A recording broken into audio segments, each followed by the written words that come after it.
Masya Allah, seperti mimpi bisa melihat sosok yang selama ini kita idolakan. Allah Habib, ana pribadi sangat-sangat muhibbukum jam. Muhibbukum jam. Muhibbukum jam.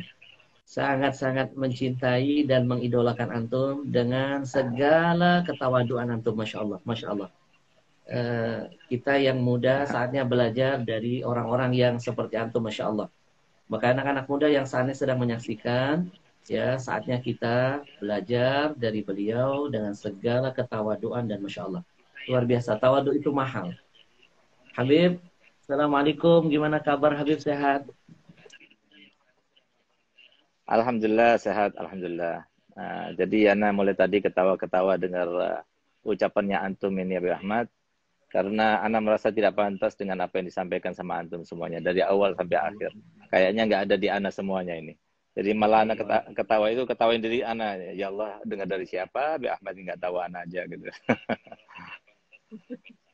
Tapi Allah. sebetulnya Pertama, sebaliknya terjadi Abi Ahmad. Ana yang ingin mengidolakan antum. Ana termasuk yang giptoh Masya Allah. sama antum karena antum cucunya Nabi yang masya Allah dengan kiprah Masya antum Allah. selama ini masuk di televisi. Nabi SAW mengatakan khairun nas anfa'um linnas. Jadi memang dalam kehidupan Al Fakir ini dengan tempaan binaan daripada Abal Fakir Habib Hasan Baharun almarhum, itu pula guru-guru anak adalah untuk supaya bermanfaat kepada kaum muslimin. Dan Anda lihat sosok antum adalah sempurna. Jadi artinya dalam segala lini, dalam segala segi. Dari segi ekonomi juga, antum Masya Allah melibatkan diri. Dan semua aspek-aspek yang diperlukan oleh masyarakat juga antum terlibat di dalamnya.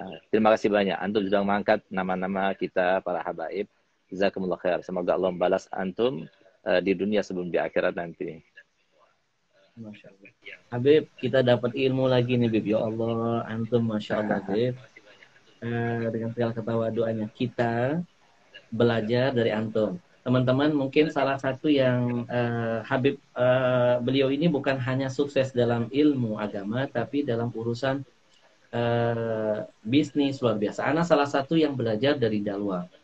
Masya Allah, bagaimana ekonomi umat berkembang begitu pesat, tidak hanya bergerak dalam dunia pendidikan agama, tapi jihad dalam ekonomi. Ada travel, ada perusahaan roti, ada air minum, ada hotel. Ana sempat main ke sana Habib. Ya Allah.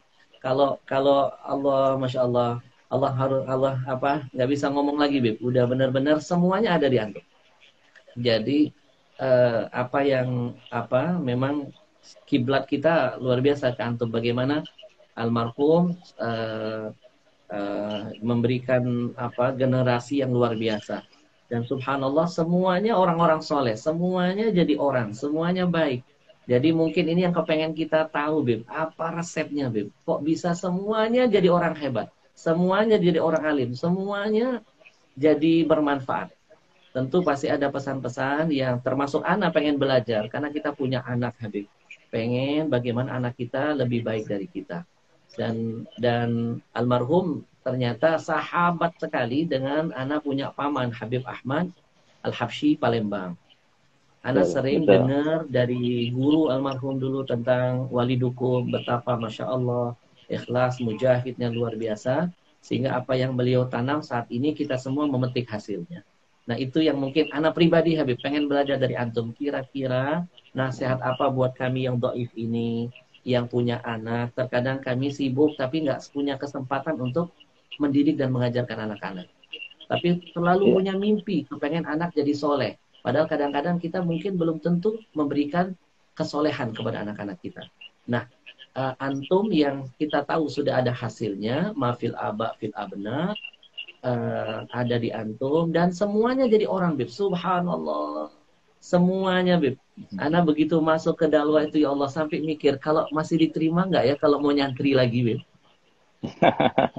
Masya Allah. Mungkin jadi kepengen kalau bisa diputarkan lagi waktu, kepengen rasanya mondok di dalam. Sampai anak bercita-cita, ya Allah, kalau bisa anak punya anak, kalau enggak nitip ke sana jadi muridnya Habib, satu kehormatan, ya Allah. Iya, Kira-kira Bib, pesan apa dulu Bib buat kita nih Bib? ya. Jadi begini Habib Ahmad. Sebelumnya Anda ucapkan minal aidin wal faizin kepada seluruh penggemar antum yang mengikuti sekarang ini, karena semua yang mengikuti Instagram Ana semuanya itu penggemar antum. Jadi Ana ini cuma nebeng aja. Tapi ala kulli hal mereka ikhwani Ana, kaum muslimin semuanya, Ana ucapkan minal aidin wal faizin kullu aam wa antum bikhair. Dan kemudian yang kedua Anda sampaikan jangan percaya sama Habib Ahmad. Habib Ahmad ini orangnya soleh, husnudzonnya tinggi. Jadi semua yang disampaikan tentang Al-Fakir ini, jadi kalau Al-Fakir kira nggak ada. Gitu. Jadi yang ada itu cuma jauh di atas apa yang menjadi kenyataan. Tapi ala kulli hal, mungkin sedikit berbagi ya, bahwasanya, dan itu kami harapkan juga bisa ditanam di dalam diri anak-anak kami. Nah, jadi begini Habib Ahmad, kami ini anak-anak walidi itu yang mendidik itu memang anak punya abah sama anak punya umi. Jadi memang pendidikan anak itu adalah investasi yang terbaik dunia akhirat. Mau dunia akhirat, investasi terbaik itu adalah anak. Oleh karenanya saya punya kitab, buku yang saya tulis, yaitu buku ke-16 ya, Anakku Investasi Akhiratku. Nah, sebetulnya bukan hanya investasi akhirat, tapi investasi dunia. Jadi berapa banyak orang kaya ketika dia meninggal dunia, maka kemudian kekayaannya itu tidak berhasil dikembangkan, malah kemudian berkurang, bahkan cekcok, kemudian berselisih, pengadilan, sebagainya, sampai akhirnya ada yang bangkrut, ini dan sebagainya, itu yang terjadi. Nah, jadi sebetulnya anak itu adalah sebuah investasi dunia akhirat. Jadi apa yang ditanyakan antum untuk pertama kali, yang awal atau mengawali pertemuan ini, itu sangat-sangat bagus sekali ya, dan sangat tepat sekali. Dan itu yang menjadi sebuah misi dan visi para dai sebenarnya, karena sebagaimana disampaikan oleh Nabi kita Muhammad SAW, ketika beliau berdakwah ke Taif, dilempari dengan batu, dilempari dengan besi, sampai beliau itu berdarah-darah semuanya, sampai jangankan sahabat Sayyidina Zaid bin Haritha, ya, bahkan malaikat Jibril saja itu sampai geram, marah betul, tidak terima, karena ada satu kekasihnya Allah yang begitu mendapatkan sebuah siksaan yang begitu dahsyat, tapi ternyata Nabi SAW itu sabar, dan tidak ada maksud tujuan untuk supaya Allah Ta'ala itu membalas kelakuan mereka dengan azab yang Allah akan ingin turunkan, dengan memerintahkan Jibril supaya penjaga gunung itu supaya mentaati perintahnya Nabi Muhammad apa yang dia mau. Tapi ternyata Nabi SAW mengatakan enggak, mereka itu begitu karena mereka tidak tahu aku ini adalah nabinya. Bahkan ketika dipaksa terus oleh malaikat Jibril untuk berdoa yang tidak baik, untuk merintahkan kepada kedua penjaga gunung itu supaya mengangkat gunung tersebut kemudian membalikkannya kepada mereka. Atau ada pilihan kedua, aku angkat tempat mereka berpijak, lalu aku bawa sampai ke tengah langit, lalu aku kembalikan dalam keadaan terbalik. Tapi Nabi SAW mengatakan tidak. Lam ub'as sababan wala azaban, innama ub'asu rahmatan lil alamin. Allahumma fil qaumi fa innahum la ya'lamun. Enggak cukup sampai situ. Rasulullah tetap mereka Jibril itu tetap memaksa Nabi SAW untuk berdoa. Dari saking geramnya, enggak pernah terjadi pada nabi-nabi sebelumnya. Sabarnya luar biasa, halamnya luar biasa. Nah, di saat itulah kemudian Nabi SAW setelah dipaksa untuk sekian kalinya, maka kemudian Nabi SAW membaca doa. Malam takun alayya ghadabun fala ubali. Yang penting ya Rabb, engkau tidak marah. Aku begini, berdarah-darah semuanya, apapun yang aku alami, apapun yang terjadi pada aku tidak peduli. Yang penting engkau ridho padaku. Malam yakun bika alayya ghadabun fala ubali. Nah, itulah sifat Nabi yang luar biasa, dan itulah yang tertanam dalam diri anak cucu Nabi Muhammad SAW. Oleh karenanya Nabi SAW bersabda, hum itrati khuliku min tinati. Mereka itu adalah keluargaku, mereka tercipta daripada tanah di mana aku diciptakan, sehingga kita lihat. Jadi tolong dimaafkan kalau habaib itu ada yang berani, ada yang begini, begitu dan sebagainya. Nah, susah untuk kita menyogok mereka, susah untuk kita itu membawa mereka ke arah-arah yang tidak benar. Karena apa? Itu sudah mereka itu terproteksi. Habib Ahmad Habsyi, walaupun dia itu sebagai seorang dai sekaligus artis ya, kalau menurut Ana gitu ya, karena dekat kepada para artis, bisa masuk televisi dan sebagainya, dan itu membanggakan datuknya Nabi Muhammad SAW. Tapi beliau nggak bisa dipaksa. Walaupun seperti beliau, setara beliau, nggak bakal bisa dipaksa untuk mengatakan sesuatu yang batil itu hak atau sesuatu yang hak itu batil. Enggak. Kenapa? Karena mereka para zuriat Nabi itu sudah melakukan doa langsung daripada Nabi. Di sini kita katakan, kalau seumpama Nabi SAW berdoa, apakah kira-kira Allah Ta'ala mengijabahkan doanya? Nah, itulah yang harus kita pikirkan. Di antara doanya Nabi, فَإِنَّهُمْ لَا يُخْرِجُكُمْ عَنْ بَابِ وَإِنَّكُمْ لَا يُخْرِجُكُمْ عَنْ بَابِ هُدَى وَلَمْ يُدْخِلُكُمْ فِي بَابِ ضَلَالَةٍ. Mereka tidak akan mengeluarkan kalian ke dalam dari lingkaran sebuah kebenaran dan tidak akan masukkan kalian dalam pintu kesesatan. Jadi cari habaib 3 saja yang sama-sama seperti Al-Fakir, Habib Ahmad Habsyi, lalu misalnya Habib Taufik atau Habib Jindan atau yang lainnya. 3 orang sama-sama mengatakan yang haram itu halal, disogat dengan berapa pun tidak akan bisa. Bukan karena kita, bukan karena kewaraan kita, tidak. Tapi itu karena doanya Nabi Muhammad SAW. Jadi mereka itu terproteksi dengan doanya Nabi Muhammad SAW. Nah, jadi di sini Nabi SAW itu yang perlu kita ambil hikmahnya ini. Nabi SAW itu ketika dipaksa oleh malaikat Jibril untuk berdoa yang tidak baik, untuk berdoa supaya memberikan siksa Allah Ta'ala kepada mereka, ahli Taif, maka Nabi SAW mengatakan, kalau mereka tidak aku tidak berhasil mengislamkan mereka, maka aku berharap daripada anak cucu mereka itu ada yang beriman kepadaku. Itu yang tidak dimiliki oleh seorang Nabi pun, kecuali Nabi kita Muhammad SAW. Nah, oleh karenanya di sini, kenapa Nabi SAW itu mengenang atau yang ada di dalam pikirannya itu adalah anak cucu. Nah, karena apa? Itu investasi. Masa depan. Anak kita itu masa depan. Nah, oleh karena itu, percaya tidak, Habib Ahmad, anak ini di pondok, kalau katanya orang Jawa itu kan lora. Kalau katanya orang Jawa itu gus. Kalau katanya orang Madura itu lora, ya, atau bidara, ya. Artinya Pak, dikhususkan biasanya istimewa. Kalau gus itu biasanya di pondok itu apa katanya, apa pokoknya banyak rewangnya, banyak anak buahnya dan sebagainya, nggak ada tugas kepadanya dan sebagainya. Anak ini Al-Fakir dari mulai umur 6 tahun itu sudah langsung mondok, dimasukkan pondok sama wali. Bahkan termasuk anak santri yang pertama daripada pondok Dalwa itu ya Al-Fakir, Habib Muhammad Haddad bin Idrus Al-Haddad, Malang. Itu pertama kali anak Dalwa yang diterima oleh Nabi setelah oleh saya punya abah, oleh Abi, setelah dilimpahkan dan diserahkan, dipasrahkan oleh Abu Yazid Muhammad Alwi Maliki. Waktu itu saya masuk kelas 2 SD pertama kali, hari pertama. Kemudian setelah istirahat saya dikeluarkan, saya punya abah. Kemudian mulai saat itu saya masuk pakai sarung. Jadi sampai sekarang pakai sarung, kecuali kalau pakai main bola atau lagi kuliah baru kita pakai celana gitu. Nah, jadi mulai saat itu kita udah mondok. Dan mulai saat itu saya sama seperti anak-anak santri yang lainnya. Jadi dari mulai piket, ngepel, nyapu, bahkan apa saya punya abah bilang, kalau seumpama ada di antara teman-teman kami yang karena ingin melayani saya punya abah, karena dikatakan oleh Imam Syafi'i, waladu syekh, anaknya guru itu adalah guru juga. Nah, maka apa yang dilakukannya? Dia itu membantu saya. Harusnya saya piket begini, dia yang bantu. Ketahuan saya punya abah.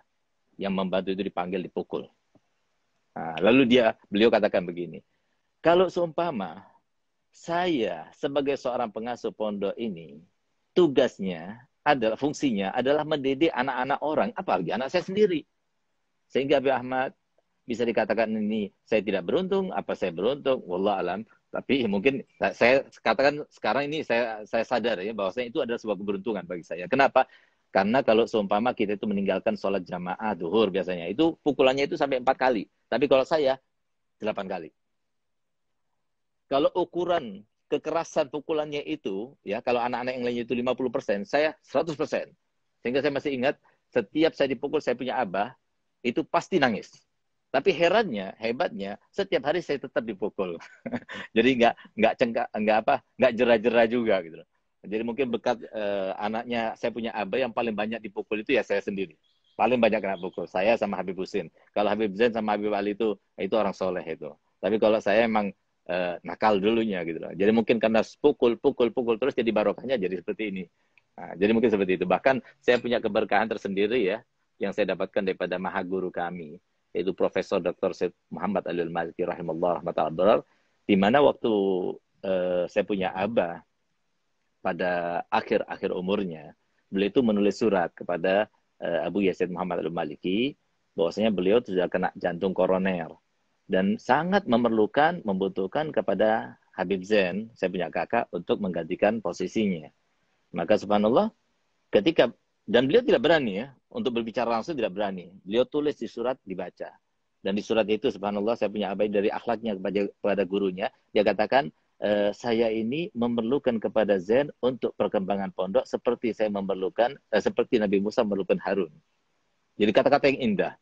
Maka di saat itulah kemudian Said Muhammad Maliki rahimahullah rahmatullah abrar, dia mengatakan kepada Habib Hasan, ya sudah, saya izinkan untuk pulang. Tapi dengan syarat, Segaf harus pulang dulu. Tunjukkan Segaf, bawa paspornya, bahwasanya dia itu harus keluar nihai, baru saya akan pulangkan Zain. Jadi Anda nggak tahu itu apa rahasianya kok anak suruh pulang dulu. Padahal belum waktunya pulang. Jadi Habib Zain sudah 7 tahun. Al-Fakir pada waktu itu masih 4 tahun. Jadi harusnya belum waktunya pulang. Tapi jadi syarat izin diperbolehkan Habib Zain pulang itu asalkan saya pulang duluan. Subhanallah, ketika itu kemudian Abu Malik itu mengangkat tangannya begini. Saya pikir dia mau memeluk saya gitu loh. Maka saya buka juga tangannya untuk memeluk beliau. Tapi subhanallah ketika kami mendekat, ternyata saya digigit di bibir sini. Dan subhanallah, gigitannya itu, saya rasa gigi itu ketemu gigi. Jadi sampai bolong, darah itu banyak gitu. Dan Abu Malik itu kalau senang kepada seseorang itu gemesan dia. Gigit hidungnya, gigit telinganya, itu biasanya begitu. Itu darah banyak. Wah, begitu melihat darah itu Abu Ya ketawa gitu sambil dipeluk, dicium dan sebagainya. Saya lihat ini lubang ini. Jadi sampai ke bawah gitu, darahnya banyak. Nah, saya pikir saya bawa ke rumah sakit dan sebagainya. Katanya saya punya abah, biarkan. Itu Abu Maliki itu melakukan itu karena apa? Ingin memberikan berkah sama kamu. Nanti kamu akan menjadi seorang yang ahli pidato nanti gitu. Subhanallah. Jadi akhirnya betul-betul apa yang dikatakan saya punya abah, saya punya saudara ini, masya Allah tawaduk semuanya. Akhirnya saya yang mendapatkan mandat dan perintah daripada Habib Zain untuk keluar untuk berdakwah. Jadi yang bagian dakwah, bagian menteri luar negeri ya saya ini. Nah itu semuanya berkat apa? Berkat sakit dulu, digigit dulu gitu. Jadi memang pukulan, didikan dan sebagainya sesuai dengan perintah Nabi SAW. Rahimallahu aban, semoga Allah merahmati seorang ayah yang tidak pernah melepaskan tongkatnya dari bahunya. Jadi artinya apa? Jadi mendidik anak itu antara keras dengan lembut. Jadi saya alhamdulillah bisa mendapatkan pendidikan langsung daripada saya punya abah. Dan di antara pendidikannya yang saya selalu ingat sampai sekarang bermanfaat sekali bagi saya, Habib Ahmad, beliau selalu berpesan pada saya begini. Segaf, kamu dari mulai sekarang sampai kamu meninggal dunia, kamu harus berada di titik nol. Jangan pernah beranjak dari titik nol sampai kamu meninggal dunia. Saya heran. Ya itu kan mudah, titik nol. Titik nol kan pada titik paling rendah gitu. Tapi ternyata setelah saya jalani kehidupan ini, ternyata berat juga. Karena apa? Dengan kita itu diberikan anugerah Allah Ta'ala berupa harta, berupa jabatan, berupa pengaruh, berupa ini, itu, dan sebagainya. Maka kita itu mau tetap merasa nol itu sulit sekali gitu. Tapi alhamdulillah kita berusaha dan tetap berusaha. Saya mohon doanya supaya bisa melaksanakan dan menerapkan wasiatnya saya punya abah. Itu yang pertama. Yang kedua, saya punya abah berkata begini. Segaf, kamu harus merasa bahwasanya diri kamu itu paling rendahnya orang. Kalau kamu sudah berhasil seperti itu, kamu hidup di antara masyarakat, di antara manusia dalam keadaan enak. Nggak ada tuntutan. Orang itu banyak susah, banyak pikiran, sedih, gelisah dan sebagainya. Itu karena banyak tuntutannya kepada orang. Padahal orang itu nggak bisa berbuat apa-apa. Yang bisa berbuat itu hanya Allah SWT. Nah, oleh karena itu, kalau kamu sudah berhasil, nanti kamu kalau ketemu sama orang lain, lalu orang lain itu kemudian di dalam keadaan itu kamu itu dihormati, dimuliakan, kamu akan katakan, Masya Allah, orang seperti saya dihormati, dimuliakan. Seperti tadi Habib Ahmad memuji saya. Demi Allah, saya merasa tidak pantas dengan pujian itu. Sehingga saya katakan, Masya Allah, Habib Ahmad, sosok yang luar biasa. Dia itu husnudzon, akhlaknya baik, dan sebagainya. Tapi kalau seumpama saya tadi dikata-katai Habib Ahmad, Segaf itu begini, begitu, dan sebagainya. Saya senang gembira. Karena apa? Itu berarti karena dosanya saya yang banyak. Gitu. Itu diantara wasiat yang dibawakan saya punya abah. Gitu. Jadi saya punya abah itu berkata begini, Segaf, pantas nggak kamu itu merasa seperti itu? Iya, gimana Bi? Coba lihat, pikirkan baik-baik, evaluasi diri kamu. Kamu sekarang dimuliakan. Kenapa kamu dimuliakan? Karena kamu punya ilmu. Ilmu itu datang dari mana? Bagaimana kau bisa belajar? Kenapa orang lain itu tidak mau belajar? Kenapa kamu yang mau belajar? Lalu kenapa kau mudah itu menghafal? Lalu kenapa kau itu mudah untuk mendapatkan guru yang baik-baik? Lalu kenapa kamu itu bisa menghafal? Lalu kenapa kamu itu bisa mengerti? Lalu kenapa kamu... Semua itu dari mana? Allah. Lalu usaha kamu apa?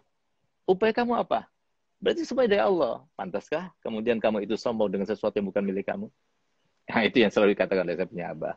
Nah, sehingga sebetulnya dakwah ini kalau menurut saya berat sekali. Jadi saya itu setiap melihat agenda saya dakwah, waktunya dakwah itu berat sekali. Artinya bukan sesuatu yang mudah. Karena apa? Saya harus bertemu dengan orang, harus diselamani orang, dicium tangannya oleh orang. Jadi seperti dikatakan oleh Habib Bakar Adani, setiap ada orang yang mencium tangan saya, berarti orang itu seakan-akan menampar saya. Kalau ada orang yang mencium kaki saya atau lutut saya, berarti dia itu seakan mencungkil mata saya.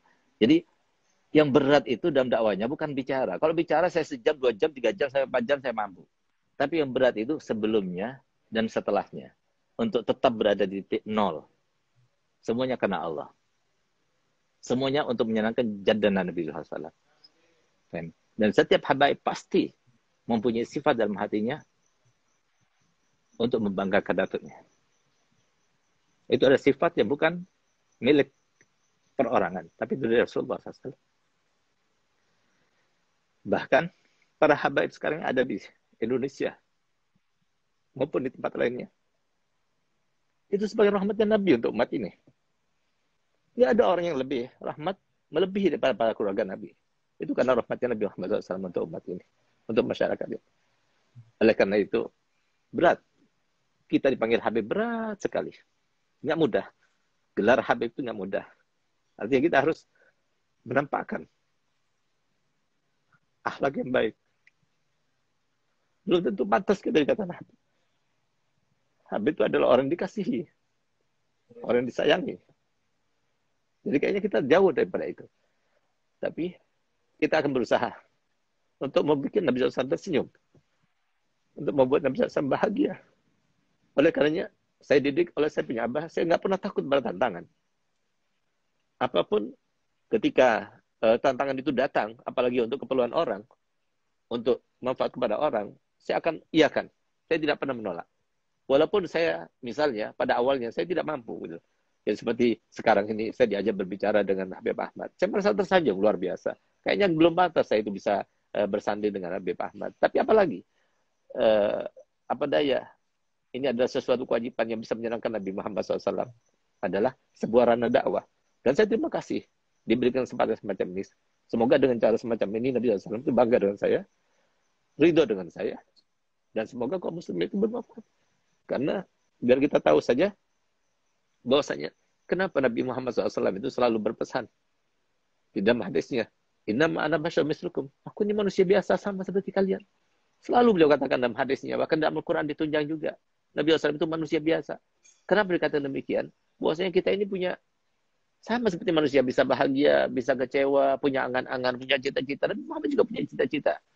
Tapi kita ketahuilah, kalau kita ingin tahu apa cita-cita Nabi Muhammad, angan-angannya Nabi Muhammad, harapannya Nabi Muhammad, yang kalau kita melaksanakannya, kita membantu Nabi Muhammad merealisasikannya, maka pasti kita akan mendapatkan tempat khusus dalam hati Nabi Muhammad. Apa itu? Tidak ada satu orang pun daripada umat Nabi Muhammad kecuali masuk surga bersama Nabi Muhammad. Itu harapannya Nabi Muhammad. Oleh karena itu kita melihat semua umat Nabi Muhammad, yang laki, yang perempuan, yang ahli maksiat, yang bukan ahli maksiat, semua itu disayang dan dicinta oleh Nabi Muhammad luar biasa. Bahkan kalau kita ingin tahu bagaimana cintanya Nabi Muhammad kepada mereka, Nabi Muhammad dalam suatu hadis, beliau bersabda, Wallahi, Innil arhamukum asyadu rahmatan min rahmati abaikum lakum wa min anfusikum li anfusikum. Demi Allah, kami mencintai kalian melebihi daripada cinta orang tua kalian terhadap diri kalian. Bahkan melebihi daripada cinta kalian sendiri terhadap diri kalian. Apakah Nabi SAW adalah seorang yang suka mengaku saja tanpa ada bukti? Dibuktikan. Beliau bersumpah dengan mengatakan, demi Allah, lau yushaku ahadukum bisyaukatin fi rijlihi la ajidu ala ma fi qalbi. Demi Allah, kalau seumpama ada salah satu daripada kita terkena duri, kakinya sakit bukan? Beliau bersumpah, demi Allah aku rasakan sakitnya dalam hatiku. Itu cinta Nabi Muhammad pada seluruh umat. Jadi kita cintai mereka semuanya. Gimana kita nggak sedih? Sekarang kita lihat berapa banyak anak yang berani pada orang tuanya. Berapa banyak istri yang berani pada suaminya. Berapa banyak para koruptor. Berapa banyak orang yang mengambil haknya orang lain. Berapa banyak orang yang bertransaksi dengan transaksi yang salah. Berapa banyak orang yang bermuamalah. Muamalah yang semuanya itu jauh daripada ajaran Nabi Muhammad SAW. Itu yang membuat Nabi Muhammad SAW jadi sedih. Karena apa? Harapannya Nabi Muhammad, semuanya umatnya ini semuanya dicintai masuk surga bersama Nabi Muhammad. Itulah harapannya. Oleh karena itu para hadirin yang dimuliakan Allah Ta'ala, anak itu adalah investasi terbaik bagi kita. Harus kita perhatikan. Dan tidak akan selamat camkan baik-baik kata-kata anak. Anak alhamdulillah pengalaman belajar di pondok iya, belajar di Oman juga iya. S1 saya di Dalwa, S2 saya di Unsuri Surabaya, S3 saya di UIN Malang. Dan alhamdulillah saya katakan di sini dan saya nyatakan bahwasanya nggak mungkin selamat anak kita daripada fitnah dunia yang sekarang ini luar biasa, kecuali kalau kita masukkan pondok pesantren. Itu yang pertama. Kalau semua kita itu keberatan untuk masukkan pondok pesantren, maka masukkan madrasah diniyah. Sekarang pondok pesantren dimanapun sekarang sudah ada ijazahnya. Dengan ijazah itu kita bisa melamar kerja apapun juga bisa. Nah, kemudian yang ketiga, kalau nggak bisa juga ikuti majelis-majelisnya ulama, ikuti ulama, ikuti majelis online, ulama dan sebagainya. Hanya dengan itu kita selamat. Kenapa? Ilmunya Nabi kita Muhammad itu bukan karena yang membawanya, tidak. Ilmunya Nabi Muhammad itu fungsinya itu adalah membawa semua umat ke ranah kebahagiaan, keamanan, kesejahteraan, kesentosaan di dunia, juga di akhirat nanti. Jadi mungkin itu Habib Ahmad yang perlu Anda sampaikan gitu. Itu diantara pesan-pesan dan didikan saya punya abah kepada anak-anaknya. Masya Allah Habib, benar-benar, aduh, Masya Allah, nastafid minkum katsir, pelajaran yang sangat berharga, dan benar-benar ini satu cambukan buat anak fakir khususnya, dan mungkin semua yang sedang menyaksikan, yang selama ini kita terlena, kita sibuk dengan urusan kita, tapi kita tidak mempersiapkan investasi yang tadi sudah Habib sampaikan. Kita lupa bahwa anak itu bisa membuat kita mulia di dunia, bisa juga membuat kita hina di dunia. Dan terlebih lagi bisa membuat kita masuk surga atau kita dikeluarkan dari surga. Habib, jazakumullah, ini nasihat yang sangat-sangat berharga. Izinkan kita untuk nanti mengamalkan dan mengajarkan itu kepada anak-anak kita.